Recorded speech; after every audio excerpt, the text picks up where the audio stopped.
जय हिंद दोस्तों। आज हम लोग एटीएम जिसे डेबिट कार्ड कहा जाता है उसके बारे में आज हम लोग जानकारी लेंगे। सबसे पहले देखिए, डेबिट कार्ड है या एटीएम। एटीएम एक प्लास्टिक कार्ड होता है जो बैंक के द्वारा प्रदान किया जाता है। सबको मालूम है एटीएम एक प्लास्टिक कार्ड जैसा होता है जो बैंक के द्वारा दिया जाता है।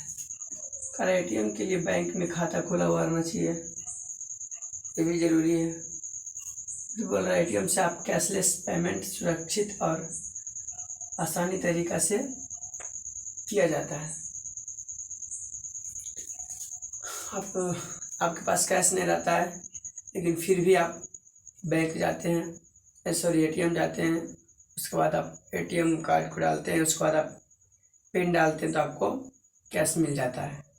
या फिर अगर आप कोई स्टोर पे गए, कुछ सामान लिए, आप उसको क्यूआर के कोड के द्वारा या फिर उसके फ़ोन नंबर के द्वारा आप उसको पेमेंट कर दिए। ये सुरक्षित भी है, कैश ले जाने की ज़रूरत नहीं है।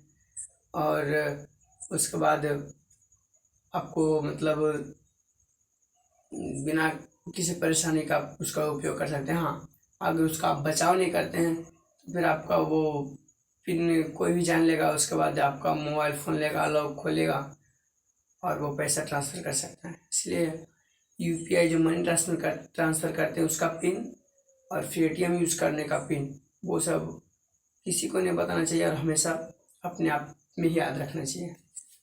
चलिए, हमारा एटीएम पर एक 16 अंक का नंबर होता है जिसे एटीएम या डेबिट कार्ड नंबर कहा जाता है। ये तो सब ये भी मालूम है सबको, जो लोग एटीएम का यूज़ कर रहे हैं तो एटीएम में एक 16 अंक का नंबर जैसे एटीएम या डेबिट कार्ड नंबर भी कहा जाता है। जैसे मेरा नज़दीकी का ब्रांच पीएनबी, वहाँ क्या है, आपको जितना भी एटीएम सबका पहला मतलब 6 अंक एक ही होता है। जैसे 60 70 93 61 58 44 इस तरह से, यानी रेगुलरली 60 70 93 61 60 70 93 61 60 70 93 61 इस तरह से मतलब रहता है, जो आपको बैंक ब्रांच के बारे में दिखाते हैं। जैसे अकाउंट नंबर सबके एक ही रहता है, उसी तरह से आपको एटीएम कार्ड का नंबर डालिएगा तो आपको उस बैंक के ब्रांच का नाम दिखाएगा। बस पहला का शुरुआती का 6 अंक। अब कह रहा है एटीएम कार्ड का उपयोग करने के लिए ग्राहक को 6 अंक का गुप्त पिन बनाया जाता है। जैसे ग्राहक एटीएम से पैसा निकासी या यूपीआई मनी ट्रांसफर के लिए उपयोग कर सकते हैं। अब कह रहा है ग्राहक को 6 अंक का यूपीआई गुप्त पिन बनाया जाता है जिसका उपयोग ग्राहक अपने एटीएम से पैसा निकासी करने के लिए उपयोग करता है और यूपीआई मनी ट्रांसफ़र करने के लिए उसका उपयोग करता है। उसके बाद बोल रहा है एटीएम या डेबिट कार्ड का प्रकार। ऑनलाइन डेबिट कार्ड और एटीएम कार्ड का 3 प्रकार होता है मेन रूप से, जिसमें ऑनलाइन डेबिट कार्ड बहुत ज़्यादा यूज होता है। चलिए पहले जान लेते हैं। एक होता है online debit card, offline debit card, prepaid debit card. पर ऑनलाइन डेबिट कार्ड के बारे में, ऑनलाइन डेबिट कार्ड जब भी उपयोगकर्ता अपने बैंक से ट्रांजैक्शन करता है एटीएम के द्वारा तब 6 अंक का सत्यापन पिन मांगा जाता है, जिसमें 6 अंक का सत्यापन पिन यानी 6 अंक का पिन मांगा जाता है। तब वो एटीएम या debit card online debit card कहलाता है या ऑनलाइन एटीएम कहलाता है, जिसमें 6 अंक का पिन मांगा जाता है। तो आप जान ही रहे हैं, जैसे होता है रुपये card, master card, visa card और बहुत सारा तरह का कार्ड है। तो जिसमें 6 अंक का पिन मांगा जाता है वो होता है एटीएम, ऑनलाइन एटीएम या ऑनलाइन डेबिट कार्ड। दूसरा होता है ऑफलाइन डेबिट कार्ड के बारे में जान रहे हैं। तो इसमें सामान्यतः वीज़ा या मास्टर कार्ड जैसे प्रमुख कार्ड के लोग शामिल हैं। इस प्रकार के कार्ड के सत्यापन के लिए हस्ताक्षर की आवश्यकता होती है। देखिए, ऑनलाइन डेबिट कार्ड या एटीएम में 6 अंक का पिन मांगा जाता था, वेरिफिकेशन पिन। अब इसमें होता है कि इसमें साइन करना पड़ता है। इसमें भी मास्टर कार्ड और वीज़ा कार्ड आता है, लेकिन इसमें साइन करके उसका उपयोग किया जाता है और उसमें 6 अंक का पिन। एक होता है प्रीपेड डेबिट कार्ड। इन कार्डों का रीलोडेबल डेबिट कार्ड भी कहा जाता है। इस प्रकार का डेबिट कार्ड का उपयोग करने के लिए ग्राहक को पहले पूरा पैसा भुगतान करना पड़ता है बैंक को, उसके बाद ग्राहक अपना अनुसार खर्चा कर सकता है। आपको जैसे कि आप मोबाइल में रिचार्ज करते हैं, मोबाइल में भी 2 तरह का रिचार्ज आता है, एक पोस्ट पेड एक प्रीपेड। पोस्ट पेड में एक बार आप 1,000 10,000 20,000 के कोड डलवा दिए, उसके बाद उसमें रिचार्ज करने की कोई ज़रूरत नहीं है। आप प्रीपेड में होता है कि आप 1 महीना के रिचार्ज करवाएं 240 का, फिर से उसको करवाए 1 महीने के बाद, फिर से उसको मतलब जितना आप करवाएगा उतना यूज करिएगा। उसी तरह जिसमें बैंक में आप जाकर पहले पैसे जमा कर दीजिए, पहले पैसा जमा कर दीजिए, उसके बाद उसका उपयोग धीरे धीरे करिए, फिर खर्चा हुआ फिर जमा करिए, इस तरह से। तो एटीएम के प्रकार के बारे में जान लिया। अब उसके एटीएम या डेबिट कार्ड से क्या लाभ है, क्या हानि है, उसके बारे में जानेंगे। और कौन से एटीएम या डेबिट कार्ड से कितना निकासी कर सकते हैं, इसके बारे में भी जानेंगे। तो वीडियो बन रही है, तब तक हम इसको मिटाकर आगे लिखते हैं।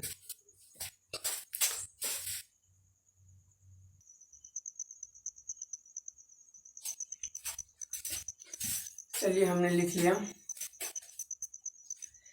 कह रहा है डेबिट कार्ड के लाभ, ठीक है, जिसे इंग्लिश में एडवांटेज ऑफ डेबिट कार्ड कहा जाता है। डेबिट कार्ड के द्वारा आप अपनी आवश्यकता अनुसार पैसे निकासी कर सकते हैं। ठीक, डेबिट कार्ड के द्वारा आप अपने आवश्यकता के अनुसार पैसे निकासी कर सकते हैं, ये पहला लाभ। दूसरा, कोई भी आपके वॉलेट या जेब से पैसा चुरा सकता है, लेकिन डेबिट कार्ड से पैसे चोरी करना बहुत कठिन है। कोई भी व्यक्ति आपको जेब से या फिर आपको बटुआ, जिसे आपको बोलते हैं, क्या उसको बोला जाता है, पर्स से पैसे चोरी कर सकता है, लेकिन आपका डेबिट कार्ड से नहीं। कर ले एटीएम या डेबिट कार्ड कैश ले जाने की आवश्यकता को समाप्त कर देता है। आपका कैश ले जाने की झंझट को ही समाप्त करता है। आप कहीं जाए तो एटीएम से उपयोग यूज़ करके कैश खुद निकाल सकते हैं एटीएम के द्वारा, या फिर सिर्फ मोबाइल रहे और उसके बाद आपको QR कोड स्कैन करके या फिर UPI नंबर से मनी ट्रांसफ़र कर सकते हैं। तो कैश ले जाने की झंझट ही खत्म। लेकिन अभी पूरे भारत में इसका UPI का ज़्यादा बोलबाला नहीं है। अभी कुछ जगह या फिर कुछ बड़े बड़े शहरों में इसका उपयोग ज़्यादातर हो रहा है, और छोटे शहर या फिर गाँव में लोग इसका उपयोग उतना नहीं करते हैं। कह रहा है चौथा, कुछ ऑनलाइन स्टोर या डेबिट कार्ड UPI से ट्रांसफ़र करने से कैशबैक की सुविधा प्रदान करता है। कुछ ऐप्स ऐसा है जैसे कि पेटीएम, गूगल पे, फ़ोनपे, ये सब है कि आपको ज़्यादातर कैश से मतलब कैशबैक पेटीएम ही देता है।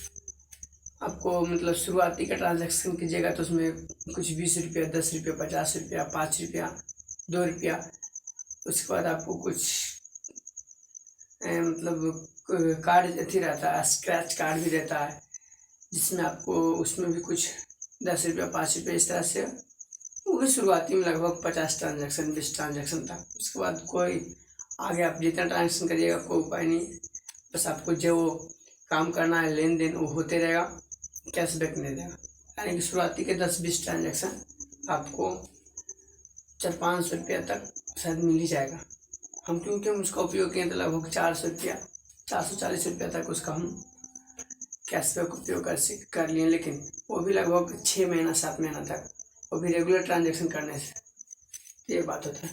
अब आता है डेबिट कार्ड की हानियाँ और डिसएडवांटेज ऑफ डेबिट कार्ड। पहला, बैंक के द्वारा डेबिट कार्ड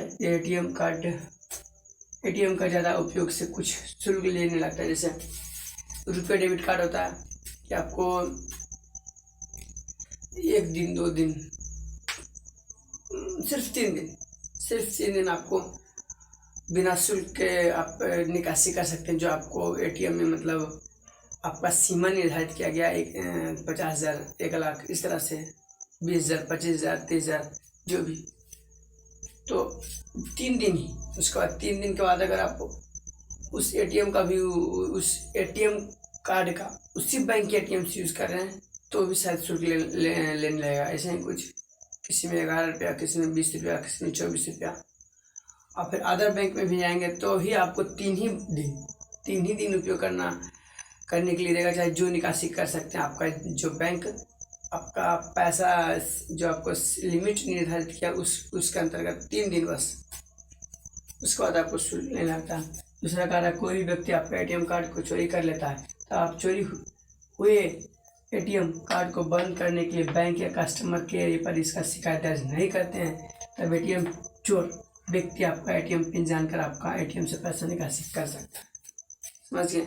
जैसे आपका एटीएम गुम हुआ, कहीं खो गया, कहीं रखा गया, हेरा गया, तो तुरंत, या फिर कोई चुरा भी लिया आपके अनुसार से, तो तुरंत आप कस्टमर केयर या फिर बैंक के शाखा को जाकर इसका सूचना दीजिए कि मतलब मेरा एटीएम चोरी हो गया, आप उसे ब्लॉक कर दें, तो वो ब्लॉक कर देगा। फिर अगर आपको एटीएम मिल जाता है फिर अनब्लॉक करवा लीजिए, तो उसको छोड़ दीजिए।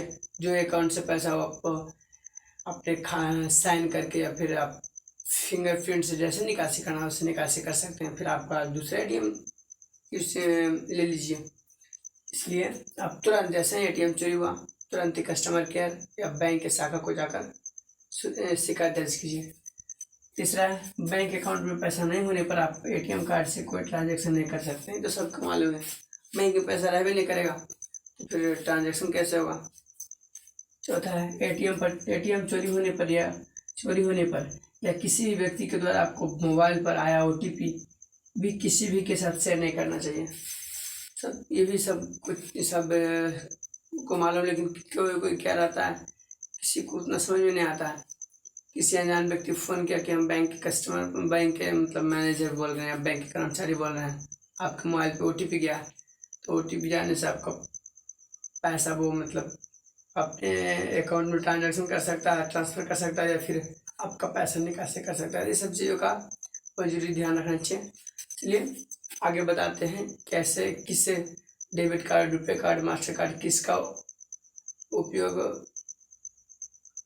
मतलब होता है, कि किसका उपयोग ज़्यादा कर सकते हैं और किसका कितना सीमा निर्धारित है, कितना निकासी कर सकते हैं, इसके बारे में वीडियो बन रही है। एक बार इसको मिटा के फिर से लिखते हैं।